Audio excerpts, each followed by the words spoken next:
শিরিকের কথা বললেন। কাবা শরীফে যারা প্রবেশ করে কাবার এরিয়ার ভেতরে, আল্লাহ তাআলা তাদেরকে জানিয়েছেন আমান দাখালাহু কানা আমিনা। কাবার এই চত্বরের এলাকায় যারা প্রবেশ করবে তাদেরকে আল্লাহ নিরাপত্তা দান করবেন। এ ঘোষণা কার?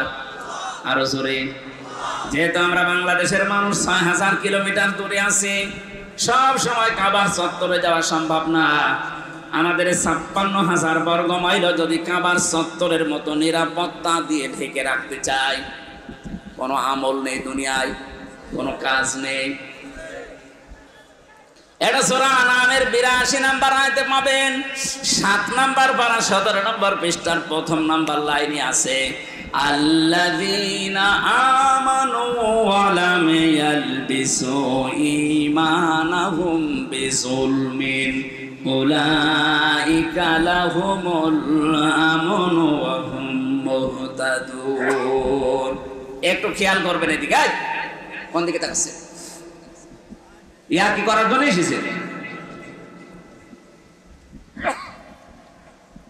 আল্লাহ পাক বলেন যারা ঈমান আনে এবং ঈমানের সাথে ইলতিবাস করে না, আলাম ইয়ালবিসু মিশ্রণ ঘটায় না, যোগ করে না, এর সাথে মিলে মিশে থাকে না, কিসে?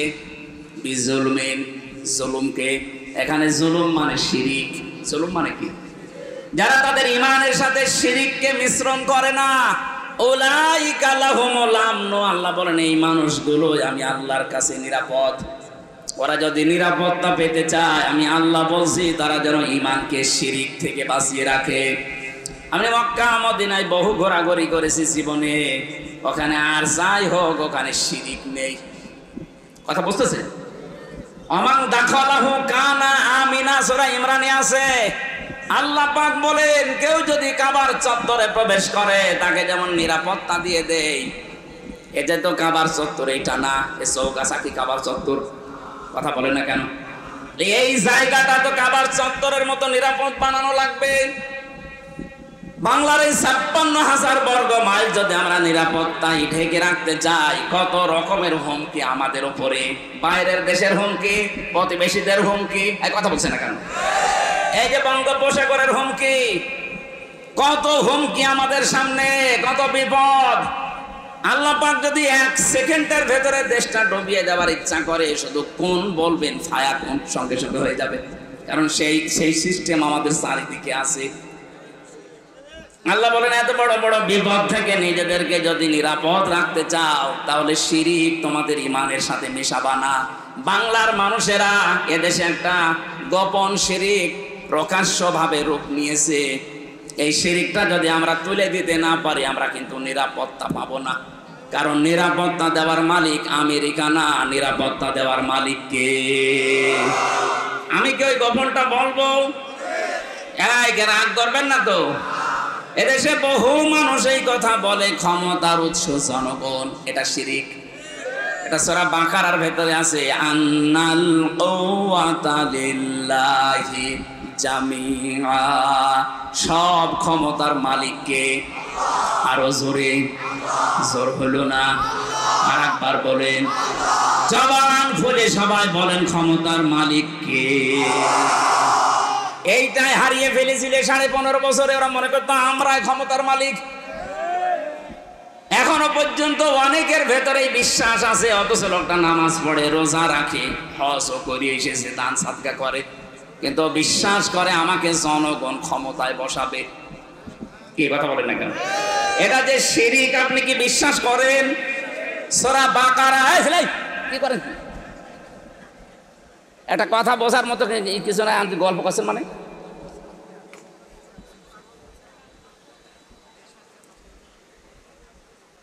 যে গুরুত্বপূর্ণ বিষয়টা টাচ দেয়, খুব ভালো করে খেয়াল করেন। হাজারো মানুষ আজ এই শিরিকটা বুঝে করুক না বুঝে করুক, মুশরিক হয়ে মরে যাচ্ছে। বলে তো বিশ্বাসী মানুষ দেশে নেই। এক কথা বলেন এখানে, আপনার নামাজ দিয়ে কি করবেন? আপনি তো মুশরিক। এই মাহফিলটা দিয়েছেন ১ বছর পরে, এটা তো কিছু দরকার। কিছু যদি নিতে না পারেন, ৭ টাকা খরচ করার কি দরকার ছিল আপনার? আজকে নিয়ে যাওয়া লাগবে। যাদের ওই বিশ্বাস আছে, আপনি যেন এই মুহূর্তে বিশ্বাসটা পাল্টাতে পারেন।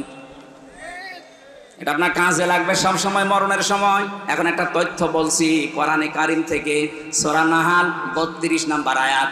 আমি আলেমদেরকে বা জিজ্ঞাসা করবো, গল্প করাচ্ছে আপনাদের, যদি বলতে না পারেন না, আপনার দেখেন কি করি। আল্লাযীনা তাতাওয়াফাহুমুল মালাইকাতু তাজ্জিবিনা ইয়াকুলুনা সালামুন আলাইকুম উদখুলুল জান্নাতা বিমা কুনতুম তা'মালুন। আল্লাহ পাক বলেন যে মানুষগুলো মৃত্যু মুখে পতিত, ফেরেশতারা যখন তাদের কাছে আসবে, এদের ভেতরে যে মানুষগুলো তাজ্জিব পবিত্র, তাজ্জিবিনা বহু বচন দিয়েছেন। এই আয়াতের তাফসীর কারা কারা পড়েছে আমি জানি না, আমার দৃষ্টিতে দুইটা সূক্ষ্ম জিনিস ধরা পড়েছে। এই যে তাজ্জিবিনা, আল্লাহ জানিয়ে দিয়েছেন যাদের জীবন তারা পবিত্র করবে। তাজ্জিবিন মানে শুধু পোশাক পবিত্র না, শুধু শরীর পবিত্র না, আপনার চিন্তা চেতনার পবিত্রতা লাগবে। আজ হাজারো মানুষ এই উল্টা পাল্টা চিন্তা করার কারণে তাহিরি সাহেবের মতো মুশরিক হয়ে মরে যাচ্ছে। ও তো নামাজ পড়ে, রোজা রাখে, জিকির করে, কিন্তু ওর চিন্তা চেতনায় শিরিক ভরা। আল্লাহকে ডাকার পাশাপাশি ও ডাকতেছে কেল্লা বাবা, ফতে বাবা। এটা শিরিক না? এক কথা বলে না কেন? আমাদের এই যশোর, কুষ্টিয়া, ঝিনাইদহ এগুলো আমরা অনেক একটু মুক্ত আছি, এগুলো চট্টগ্রাম আর সিলেট বিভাগে বেশি।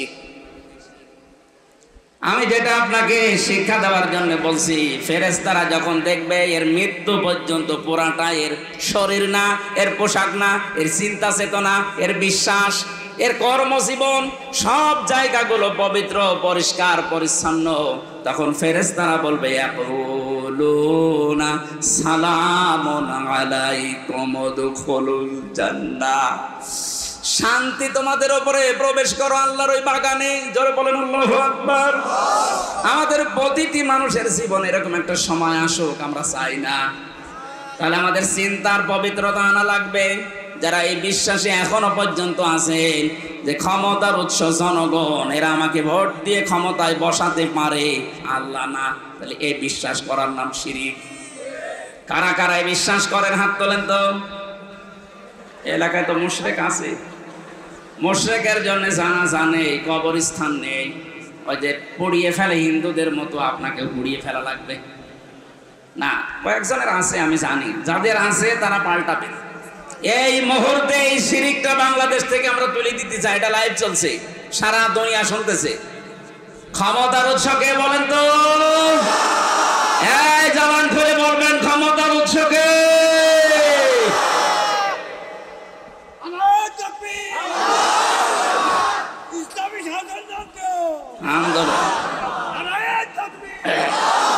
আলহামদুলিল্লাহ ভাই, আপনারা যেটা বুঝেছেন।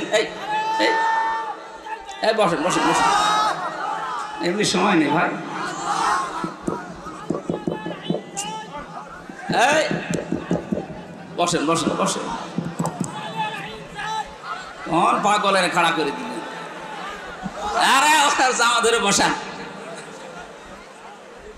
ওই আবেগ চলে এসেছি তো। ভালো আলহামদুলিল্লাহ। আপনি কথা বুঝতেছেন তো নাকি আন্দাজে বসে আছে? এই যে বিশ্বাসটা যাদের আছে, এসেছে দলের লোক হোক, ওই বিশ্বাস ওখান থেকে পাল্টাবে। ক্ষমতায় আমাকে জনগণ দিতে পারে না, দিতে পারে কে? যদি ওই বিশ্বাস করেন, কোরআনের অনেকগুলো আয়াত আপনি মানেন না। কুলিল্লাহুম্মা মালিকাল মুলকি তুতিল মুলকা মান তাশা, এটাও আপনি মানেন না। এজন্য আজকে থেকে বিশ্বাস পাল্টিয়ে বাড়ি যাবেন নাকি? যদি এই বিশ্বাস পাল্টিয়ে শিরিক মুক্ত জীবন এই দেশে আমরা গঠন করতে পারি, আল্লাহ বলেন উলাইকা লাহুমুল আমনু। এই যে এইভাবে এই আঙ্গুল আল্লাহ এই যশোর চৌগাছা আড়পাড়ার দিকে এভাবে দেখিয়েছে, এই যে এই মানুষগুলোকে আমি আল্লাহ নিরাপত্তা দেব। সুবহানাল্লাহ বলতে পারেন না? কাবার চত্বরে নিরাপত্তা দেবেন কে? এটা তো আর কাবার চত্বর না, এটা তো বাংলাদেশ। এখানে নিরাপত্তা পেতে হলে অবশ্যই শিরিক মুক্ত জীবন তৈরি করা লাগবে। 15.5 বছরে অনেকে জাতিকে শিরিক যুক্ত করার জন্য চেষ্টা চালাচ্ছিল, আল্লাহ আমাদেরকে বাঁচিয়েছে। মানে আমরা যদি এখন না বেঁচে আবার শিরিক আরম্ভ করি, নিরাপত্তা থাকবে দেশে? 4 নম্বরে বিশ্ব নবী বলেন, আমি সবচাইতে বেশি খুশি হয়েছি আল্লাহর কোরআনের সূরা নিসার এই আয়াতটা পেয়ে, ওয়ালাউ আন্নাহুম ইয়াযলামু আনফুসাহুম জাউকা ফাস্তাগফিরুল্লাহা ওয়াস্তাগফারা লাহুমুর রাসূল লাওয়াজাদুল্লাহা তাওয়াবার রহিমা। দেশবাসী, আল্লাহ বলেন, কোন মানুষ যখন নিজের উপরে জুলুম করে তখন এই মানুষটা নিজে নিজেকেই ফিরিয়ে নিয়ে আসে, অথবা আপনার কাছে হে রাসূল তারা এসে তাদের গুনার এই শিরকের এই জুলুমের কথা স্বীকার করে, বলে হে নবী আপনি আমার জন্য ক্ষমা চান। এখন যেহেতু নবী নেই, এই 15.5 বছরে যারা জুলুম করেছেন নিজের উপরে, নফসের উপরে, মানুষের উপরে, জনগণের উপরে, এই জুলুম করার পরে আপনি ফিরে আসবেন নিজে নিজে অনুশোচনা নিয়ে, অনুতপ্ত হয়ে। শুধু এতটুকু আল্লাহ বলেননি, ফাস্তাগফিরুল্লাহা ওয়াস্তাগফারা লাহুমুর রাসূল, তারা নিজেরা তো নিজে ক্ষমা চাইবে, হে নবী আপনার কাছেও তারা আসবে যে আপনিও আমাদের জন্য ক্ষমা চান। নবীজি এখন নেই, নবীর নায়েব আছে, উত্তরাধিকারী নায়েবে রাসূল। কথা বলেন না কেন? এই পৃথিবীতে যারা জ্ঞান পেয়েছে, এলেম পেয়েছে, যারা আলেম, এরা নবীর নায়েব, স্থলাভিষিক্ত। এদের কাছে যে আপনি শুধরাবেন যে কি করে এই গুনাহ মাফ করা যায়, মুক্ত হওয়া যায়, আপনি আমার কাছে আসেন, আমি আপনাকে বলে দেবো যে এইভাবে গুনাহ মাফ চাইতে হবে। আপনি আল্লাহর কাছে দোষ করেছেন, আস্তাগফিরুল্লাহ পড়েন, মাফ হয়ে যাবে। এটা হামজার কাছে যদি দোষ করে থাকেন, আস্তাগফিরুল্লাহ হবে না, ওটা হামজার কাছে বলা লাগবে। সুতরাং 15.5 বছরে যাদের দ্বারা মানুষের ব্যবসা বন্ধ হয়ে গেছে, যারা চাঁদাবাজি করেছেন, যারা গুম খুনের সাথে জড়িত, যারা মিথ্যা মামলা দিয়ে, মিথ্যা সাক্ষী দিয়ে মানুষের জীবন নষ্ট করে দিয়েছে, যারা আয়নাঘরের সাথে জড়িত, তারা আস্তাগফিরুল্লাহ কাজ হবে না। ওদের কাজ করতে হলে অবশ্যই তার ক্ষতিপূরণ দেওয়া লাগবে। আমার ক্ষতিপূরণ 32 লাখ। আমার এই 3টা বছর থেকে শুরু করে আমাকে ধরার পরে আপনি 10 লাখ টাকা নিয়েছিলেন মিথ্যা আশ্বাস দিয়ে যে আমরা 50টা মামলা দেব যদি 10 লাখ টাকা দেন। আর দেব না। টাকাও নিয়েছেন, মামলাও দিয়েছেন, তাহলে ডবল জুলুম। এমনি মিথ্যা মামলা, এর উপর আবার টাকা নিলেন, এর উপর কথা ঠিক রাখলেন না, ওরা জুলুমের উপরে। 3 বছর আপনি আমার ফাঁসির কন্ডেম ছেলে তালাবদ্ধ করে যোগাযোগ বিচ্ছিন্ন করে রেখে দিলেন। আমি তো নিজেও জানি না আমার ছেলে মেয়ে, আমার বউ বেঁচে আছে কিনা, আমি জানি না। ওই কারারক্ষীদের মাঝখানে খবর নিতাম, ওই একদিন খবর দিলে 14 দিন পরে ডিউটি, তখন বলতো যে ওরা বেঁচে আছে। আপনি ওরা মোবাইলে কথা বলতে দিতেন না, সরকারিটাই সবাই থাকবে একভাবে, আর আমি আর মাওলানা মামুনুল হক থাকবো আর একভাবে। কেন, আমি কি করেছিলাম? কোরআনের কথাগুলোই তো ব্যাখ্যা করে করে বলতাম, তাছাড়া আমার কোনো দোষ আপনি পেয়েছেন? কয়েকদিন আগে মামলা খারিজ হয়ে গেছে, আদালত বলছে না, এর কোনো সম্পৃক্ততা নেই, একেবারে নির্দোষ, এর কোনো দোষ এই মামলার সাথে আমরা পাইনি। তাহলে মানে নির্দোষে দেশের বিচার ব্যবস্থা থেকেই পেয়েছি। এরপরও এই কষ্টটা আপনি কেন দিলেন আমাকে? যদি আপনার বড় কোনো ক্ষতি করতাম, বলে যে শিরিকের বিরুদ্ধে কথা বলে, আরে কি শিরিকের বিরুদ্ধে আমি বলবো কেন? আল্লাহ বলাচ্ছে আমারে।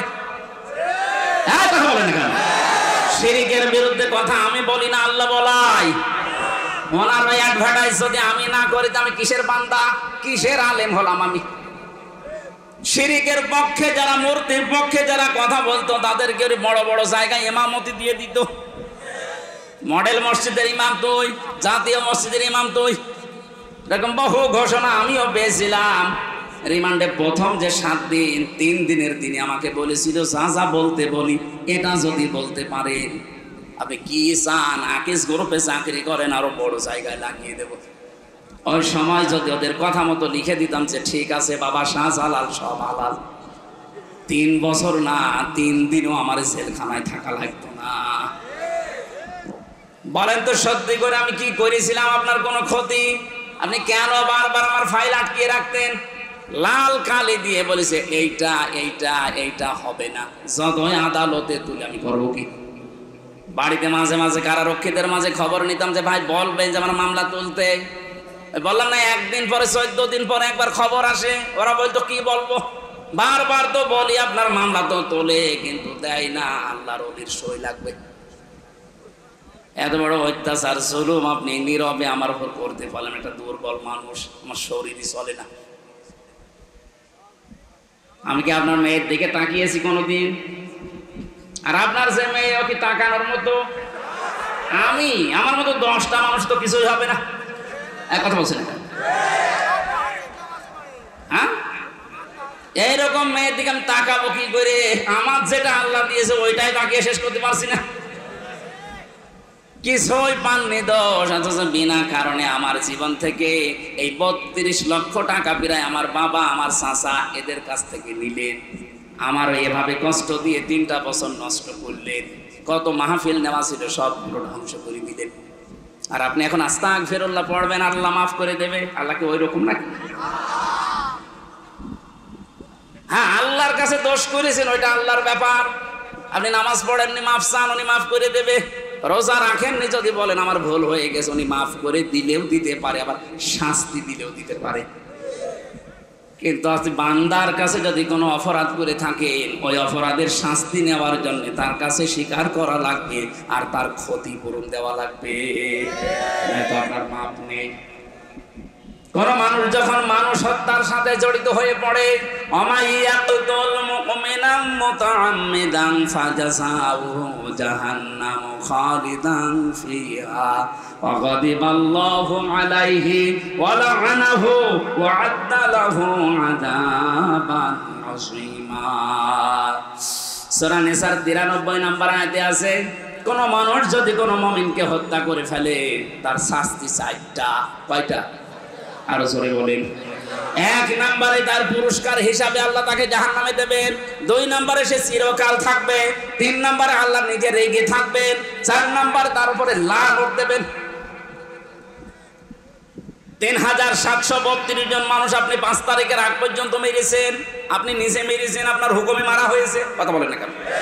তাহলে এদের সাথে যারা জড়িত এই হত্যার সাথে, অধিকাংশই তো মুমিন মুসলমান নরনারী ছিল। এই কথা বলেন না। রংপুরের শহীদ আবু সাইদ, নাম শুনে বোঝা যাচ্ছে না? নবীর সাহাবীর নাম সাইদ। যতগুলো মানুষের নাম আমি পেয়েছি, ইয়ামিন ভাই, বনিয়ামিন, ফয়সাল, এই সমস্ত নামগুলো সব মুসলিম। এদের আর কিছু না থাকে ঈমান আছে। মুসলমান হত্যা করলে প্রথম শাস্তি তাকে জাহান্নামে আল্লাহ দেবে। সুতরাং এই মানুষগুলোর সাথে যারা জড়িত ছিলেন, আপনি বিশ্বাস করে নিতে পারেন যে আপনি জাহান্নামী। 2 নম্বরে আপনি কয়েকদিন পরে বের হয়ে আসবেন না, সে সুযোগ নেই। অনেকে মনে করে আমি যাবো, কয়েকদিন না থাকলাম, একটু গোতা কাতা খালাম, এরপরে বের হয়ে সুন্দর করে গোসল করবো, হাউজে কাউসার থেকে আগে হামজা ছিলাম, ডবল হামজা হয়ে যাবো। ইয়ার কি মারা জিনিস না? আমি কোরআনে কারীম থেকে কয়েকটা দলিল বলছি। যারা এই যে ইচ্ছা করে করে এভাবে হত্যা করলেন, তাদের কোরআনে কারীম তাদের সম্পর্কে জানিয়েছে। এটা সূরা যুমারের ভেতরে আছে। এটা 19 নম্বর আয়াত সূরা যুমারের, আফামান হাক্কা আলাইহি কালিমাতুল আযাব আফা আনতা তুনকিযু মান ফিন্নার। আল্লাহ পাক বলেন, যে ব্যক্তির উপরে দণ্ডাদেশ কায়েম হয়ে গেছে, আমি যার ব্যাপারে সিদ্ধান্ত নিয়েছি যে ও জাহান্নামে যাবে।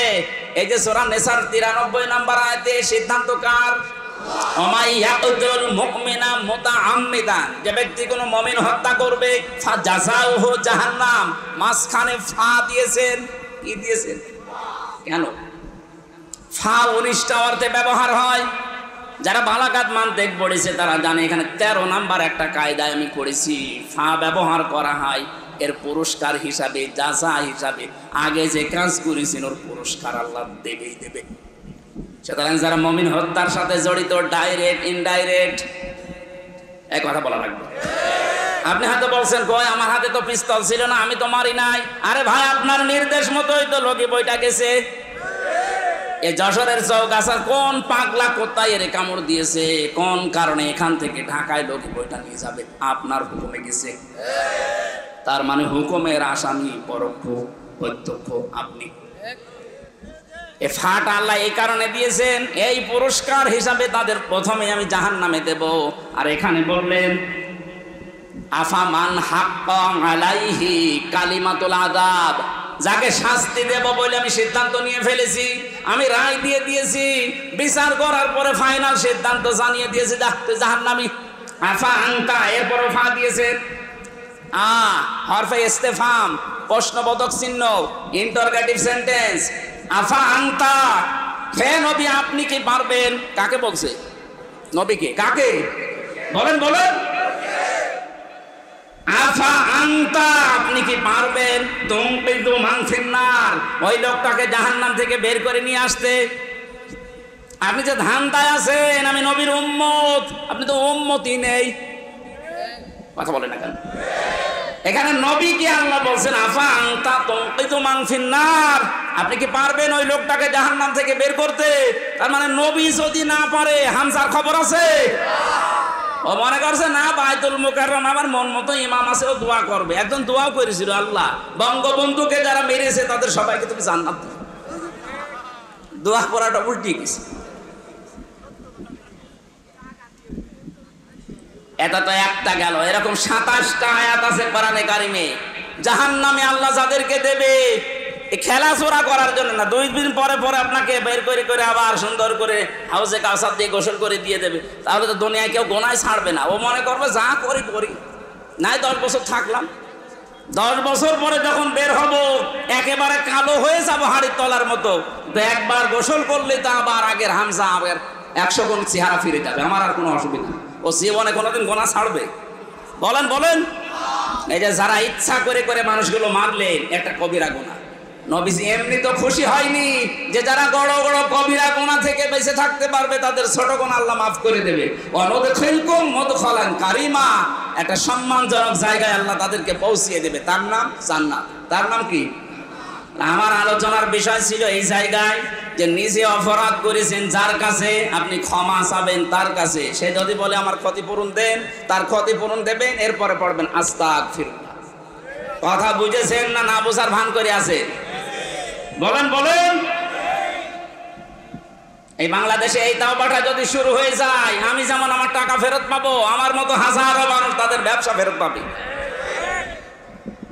কত মানুষের কাছ থেকে মিথ্যা মামলা দিয়ে, মিথ্যা সাক্ষী দিয়ে, শুধু মনে আছে পাওনা টাকা চাইতে চায়, আরো দিয়ে দেয়।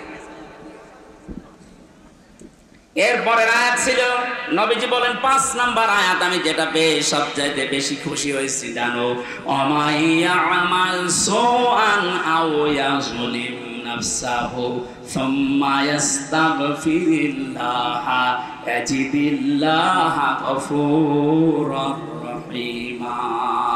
বলেন আল্লাহু আকবার।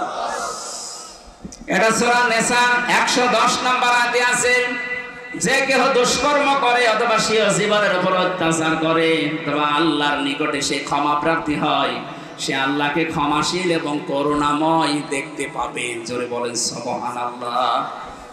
এই 5টা আয়াতের ভেতরে লক্ষ লক্ষ কথা লুকিয়ে আছে তাফসীরে ইবনে কাসিরে। নবীজি আনাচ্ছেন, আমি যা খুশি হয়েছি 5টা আয়াত পেয়ে, তামাম দুনিয়া আল্লাহ আমাকে দিয়ে দিল, এত খুশি আমি হতাম না। সেই সূরার প্রথম আয়াত পড়েছি। মেয়েদের আলোচনা আজকে আয়াতের ভেতরে আছে। আমার কি সময় বেশি হয়ে গেল? শেষ করে দেব? মেয়ে লোক বহু দেখলাম, এই জন্য ওদের সম্পর্কে আজকে আয়াত পড়েছি। নেশা মানে মেয়ে লোক। নেশা মানে কি? আল্লাহ রাব্বুল আলামিন ইরশাদ করেছেন, ইয়া আইয়ুহান নাস, হে মানব মণ্ডলী, ইত্তাকুল, ভয় করো, রব্বাকুম, তোমাদের রবকে, আল্লাযী খালাকাকুম মিন নাফসিন ওয়াহিদা, যিনি তোমাদেরকে বানিয়েছেন একটা মাত্র মানুষ থেকে, খালাকা মিনহা যাওজাহা, তার নিজের কাছ থেকে তার স্ত্রীকে আল্লাহ বানিয়েছেন, তার পাঁজরে বাম পাঁজরের একটা হাড় দিয়ে, বাসসা মিনহুমা রিজালান কাসীরা ওয়া নিসা, সেখান থেকে তিনি ছড়িয়ে দিয়েছেন বহু পুরুষ এবং বহু নারীদেরকে। আত্তাকুল্লাহ, আল্লাহকে ভয় করো, আল্লাযী তাসালুনা বিহি ওয়াল আরহাম, যার নাম নিয়ে তোমরা একে অন্যকে বিয়ে শাদী করো, কিছু চাও তার কাছে যার নাম নিয়ে। ইন্নাল্লাহা কানা আলাইকুম রাকিবা, অবশ্যই আল্লাহ তোমাদের জন্য তত্ত্বাবধায়ক। কি বলছেন? তত্ত্বাবধায়ক। এই যে তত্ত্বাবধায়ক সরকারের জন্য এখন অনেকেই আহ্বান জানাচ্ছে অন্তর্বর্তীকালীন সরকারের কাছে, এই শব্দটা কোরআনে কারিমে আছে, রকিব। রকিব মানে তত্ত্বাবধায়ক। আমরা এটা চাই, কারণ তত্ত্বাবধায়ক না হলে যার মাধ্যমে হবে মানুষের মন মানসিকতা এত সংকীর্ণ, ওরা টেনে টেনে এই কাজী রকিবউদ্দিনের মতো, হাবিবুল আওয়ালের মতো টেনে টেনে নিয়ে আবার ওদের পাশ করে। আল্লাহ যেহেতু নিজে তত্ত্বাবধায়ক, এবার আয়াতের মাঝখান থেকে যে 7টা শিক্ষা আমরা বের করতে পারি, মেয়েদের জন্য 4টা, পুরুষদের জন্য 3টা। আমার মনে হয় আপনারা বিরক্ত হয়ে যাচ্ছেন নাকি? যারা চলে যাচ্ছে এরা কারা? সকালে এসেছে, প্রসাব পায়খানার জন্য গেলে যাবেন, আর বিড়ি খাওয়ার জন্য হলে যাবেন, কারণ যশোরে তো বিড়ি বানানো হয়, ওটা না খেলে এই দেশ চলবে কি করে? আল্লাহ ডাক দিয়েছেন এখানে শুধু ইমানদারকে না, ইয়া আইয়ুহান্নাস, হে মানব মণ্ডলী। আমরা মানুষের ভেতরে আছি না জানোয়ার হয়ে গেছি? মানুষ নেই আমরা? নারী পুরুষ যারাই আমরা এখানে এসেছি সবাইকে আল্লাহ উদ্দেশ্য করছেন ইয়া আইয়ুহান্নাস। শুধু মুসলমান ইমানদারকে আল্লাহ ডাক দেননি, হিন্দু খ্রিস্টান বৌদ্ধ এলাকায় যারা আছে, মানুষ পদবাচ্যে যারা বিবেচিত, সবাই আয়াতের মুখাতেব। আল্লাহ সবাইকে ডাক দিয়ে বলেছেন আমাকে ভয় করো, ইত্তাকু। এই শব্দটা কি? আমি বাংলাদেশ, ভারত আর পাকিস্তানের বহু জায়গায় গিয়েছি, ঘুরেছি, সারা জীবনের এই 33 বছরে শুনছি তাকওয়া তাকওয়া তাকওয়া। কি এটা? কি খাওয়া লাগে? আল্লাহর ভয়টা কি আমরা জানি। আল্লাহর ভয় মানে জড়সড় হয়ে সুবহানাল্লাহ সুবহানাল্লাহ পড়লাম, আল্লাহর ভয় না। তাকওয়া শব্দের ব্যাখ্যা জানা দরকার আধুনিক ভাবে। সে জন্মের পর থেকে তাকওয়া শব্দের ব্যাখ্যা বিভিন্ন কায়দায় আমি শুনেছি, আমার মন মতো ব্যাখ্যা এখনো পর্যন্ত আমি পাইনি। কয়েকদিন আগে একটা ডিকশনারি থেকে দেখলাম যে হ্যাঁ এটা একটু মিলতেছে। আপনারা শুনবেন না? নবীজির কাছে এক সাহাবী এসে বললেন, হে নবী, আমি সফরে যাচ্ছি, আপনি দয়া করে আমাকে কিছু পাতহের কথা বলেন যে কি কি জিনিস আমি নেব। নবীজি তাকে প্রথমেই বললেন, তুমি পাথেয় হিসাবে নিয়ে যাও তাকওয়া। কি? আল্লাহর ভয়। আমি সফরে যাচ্ছি, আল্লাহর ভয় দেওয়ার আছে, আবার আমি কি নেব? নবীজি যেটা বোঝাতে চেয়েছিলেন 1500 বছর আগে, হয়তো আমরা এখন অনেকে ক্লিয়ার না, এখন আস্তে আস্তে জট খুলতেছে। বিশ্বনবী জানাতে চেয়েছিলেন, সাহাবী তুমি যখন সফরে যাবে, সফর তো একটা কঠিন কাজ, ওখানে যাওয়ার জন্য যে শিক্ষা দরকার ওই শিক্ষাটা আগে নাও, ওখানে যাওয়ার জন্য যে প্রশিক্ষণ দরকার ওই প্রশিক্ষণটাও নাও, তারপরে সফরে যাও। এইটার নাম তাকওয়া। আজ আমরা আল্লাহর ভয় অর্জন করতে চাই, কি এটা? এই দুনিয়া চালাতে হলে আল্লাহর ভয় লাগবে, সংসার চালাতে হলে আল্লাহর ভয় লাগবে, পরিবার চালাতে হলে আল্লাহর ভয় লাগবে, সমাজ রাষ্ট্র চালাতে হলে আল্লাহর ভয় লাগবে, আন্তর্জাতিক বিশ্বের জন্য আল্লাহর ভয় আরো বেশি লাগবে। তাহলে আল্লাহর ভয়টার প্রধান অর্থ হচ্ছে যেখানে যাবেন, যেই জায়গায় বসবেন, ওই জায়গাটার শিক্ষা এবং প্রশিক্ষণ ভালোভাবে আয়ত্ত করে কাজটা আরম্ভ করবেন। কথা বলে না কেন? আজ দেখেন যিনি পালিয়ে গেছে উনি কিন্তু এই তাকওয়ার বিভিন্ন ফর্মুলা দিচ্ছে। ওনার তাকওয়ার ফর্মুলা কি? ওখান থেকে বিভিন্ন কায়দায় মানুষের ভেতরে ভয় ঢোকানোর জন্য, এই পৃথিবীকে বিশেষ করে বাংলাদেশকে অস্থিতিশীল করার জন্য, দেশটাকে চোরমার করে দেওয়ার জন্য বিভিন্ন পলিসি তিনি ওখান থেকে পাঠাচ্ছেন। ওখান থেকে বলে দিচ্ছে অমুকের অমুকের লিস্ট করে রাখো, অমুকের অমুকের বাড়ি ঘরে হামলা চালাও, আগুন লাগাও, ট্রাম্পের ছবি নিয়ে আগুন লাগিয়ে দাও, তাহলে ট্রাম্পকে দেখাতে পারবো যে এই দেশে আপনার বিরোধী লোক আছে, তখন অন্তত কিছু করা যাবে। শয়তানি বলতে দেখেছেন? যদিও এগুলো শিক্ষা না, প্রশিক্ষণ না, ওরা নিজেরা এগুলো বানিয়েছে। আমরা যেহেতু আল্লাহর পথে আল্লাহর বান্দা, আমাদের তাকওয়া হবে। সামনের বাংলাদেশকে গড়তে হলে আন্তর্জাতিকভাবেও তাকওয়া অবলম্বনকারী মানুষ দরকার।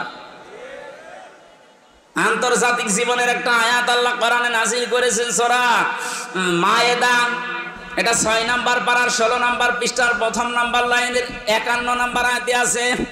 আন্তর্জাতিক জীবনে আপনি কিভাবে পলিসি মেকিং করবেন, এই জায়গায় আল্লাহ এই কথাগুলো আমাদেরকে শিখিয়েছেন। ইয়া আইয়ুহাল্লাযীনা আমানু লা তাত্তাখিযুল ইয়াহুদা ওয়ান নাসারা আউলিয়া। চলে বলেন আল্লাহু আকবার। আমি দলিলগুলো লম্বা করতে পারছি না, আমার মাগরিবের পরে আলোচনা আছে খুলনা, এই জন্যে ওখানে যাওয়া লাগবে। মিয়া গোলাম পরওয়ার সাহেব ওখানে উপস্থিত আছেন, ওই জায়গায় যে আলোচনায় বসা লাগবে। মাগরিবের পড়ার সময় বেশি নেই। এই আয়াতের ভেতরে যে শিক্ষাগুলো একটা একটা করে বলতে গেলে অনেক সময় দরকার। আমার একটা মাহফিল আছে পাশের থানাতে। এর পাশে কোন থানা? কালীগঞ্জ না, এইদিকে কোটসাদপুর না, যে মহেশপুর। মহেশপুরে আমার মাহফিল আছে আসর থেকে মাগরিব পর্যন্ত। ওই জলিলপুর মাদ্রাসা 8 তারিখে সামনে মাসের 8 তারিখে আছে, আর বেশি দিন নেই। ওখানে 8 তারিখে জলিলপুর, এই যে আব্দুল হাই মাওলানা আছে না, উপজেলা চেয়ারম্যান ছিল, ওনার মাদ্রাসায় মহেশপুর জলিলপুর। আমি দাওয়াত দিয়ে গেলাম। ওখানে নারীদের ওপরে আমি কথা বলবো, কারণ দিনের বেলা মেয়ে লোক হবে আমি জানি। আজকে যেহেতু আগে থেকে সময়গুলো চলে গেছে বলতে পারলাম না। ওই দিন যদি দেখা হয় সম্মানিতা মা বোনরা, আমি আজকে ক্ষমা চেয়ে নিচ্ছি। ওখানে দেখা হবে, আপনাদের সাথে কথাও হবে। আজকে সৃষ্টি জগতের একটা সূচনা নিয়ে এ সম্পর্কে একটা বই আমার লেখা আছে, আল্লাহ কিভাবে তৈরি করা শুরু করেছিলেন। আমার ওই বইটা যাওয়ার সময় নিয়ে যান, ওখান থেকে এই তথ্য অনেক পাওয়া যাবে। গাড়িতে আছে, হয়তো আগামীতে আসলে কথা বলবো ইনশাআল্লাহ। আল্লাহুম্মা আমিন। লা ইলাহা ইল্লা আনতা সুবহানাকা ইন্নী কুনতু মিনাজ জালিমিন। আল্লাহ তাআলা, তোমার কোরআনে কারীম থেকে যে কথাগুলো শোনার চেষ্টা চালাচ্ছিলাম, আমল করার তৌফিক দাও। সওয়াবগুলো নবীজির রওজায় পৌঁছিয়ে দাও। দুনিয়ার মাটির নিচে যারা ঈমান নিয়ে ঘুমিয়ে গেল, এদেরকে মাফ করে দাও। মা বাপ যারা হারিয়ে ফেলেছে, আল্লাহ মা বাপকে মাফ করে দাও। এই মাহফিলের আয়োজন করতে গিয়ে তোমার জীবন দ্বারা কষ্ট স্বীকার করেছে। আমি দেখলাম বহু যুবকেরা, প্রায় 100 জন যুবক চেষ্টা চালাচ্ছে মাহফিলটা বাস্তবায়নে। এই যুবকদেরকে যে মা পেটে নিয়েছে, মায়ের পেট ধন্য বানিয়ে দাও। যে বাড়িতে এসে বসেছিলাম, ওই আলেমকে কবুল করো। আল্লাহ তার মা বাবাকে তুমি মাফ করে দাও। মাহফিলের প্রধান অতিথি অধ্যাপক আরশাদুল আলম, আল্লাহ তোমার এই গোলামকে মেহেরবানি করে কোরআন বুকে নিয়ে সংসদে যাওয়ার তৌফিক দাও। যত অতিথি এখানে এসেছে, আল্লাহ অতিথিদেরকে মঞ্জুর করো। তুমি জানো 3টা বছর জেলখানায় থাকাকালীন আমার মারাত্মক রোগ শরীরে। আমার কণ্ঠে এখন আর সাপোর্ট করতে চাই না, আমার শরীরেও সাপোর্ট করে না। তোমার কাছে আমি কুদরতি ভাবে তোমার কুদরতি পা ধরে ভিক্ষা চাই, আমার শরীরকে আগের অবস্থায় আবার ফিরিয়ে দাও। সম্মানিত মা বোনদেরকে কবুল করো। আল্লাহ তাআলা, বহু মা বোনেরা বিভিন্ন জায়গায়, গাছতলায়, বাঁশের নিচে, ঘরের ভেতরে বসে আছে। যার যা মনের কামনা বাসনা যায়, আশাগুলো পূর্ণ করে দাও। অনেকের জীবনে এমন এমন রোগ তুমি দিয়েছো, মানুষের কাছে বলতেও পারি না। কোরআনের এই মাহফিলের ইজ্জতে তাদেরকে তুমি শেফায়ে কামিলা আজিলা নসিব করে দাও। রব্বুল আলামিন, যে সমস্ত মেয়েরা স্বামীর সংসারে অশান্তিতে আছে, আল্লাহ তুমি শান্তি দাও। তাদের মেয়ে বিয়ে দেওয়ার উপযুক্ত হয়ে গেছে, আল্লাহ সৎ পাত্রের ব্যবস্থা করে দাও। এলাকায় মাটির নিচে যত মানুষ ঘুমিয়ে আছে, কোরআনের ইজ্জতে এদেরকে মাফ করে দাও। এই স্কুল মাদ্রাসা আল্লাহ কিয়ামত পর্যন্ত তুমি কায়েম রাখো এখানে। বারাকাল্লাহু লানা ওয়া লাকুম ফিল কোরআনিল আযীম। মরণ আসলে যেন পড়তে পারি লা ইলাহা ইল্লাল্লাহু মুহাম্মাদুর রাসূলুল্লাহ।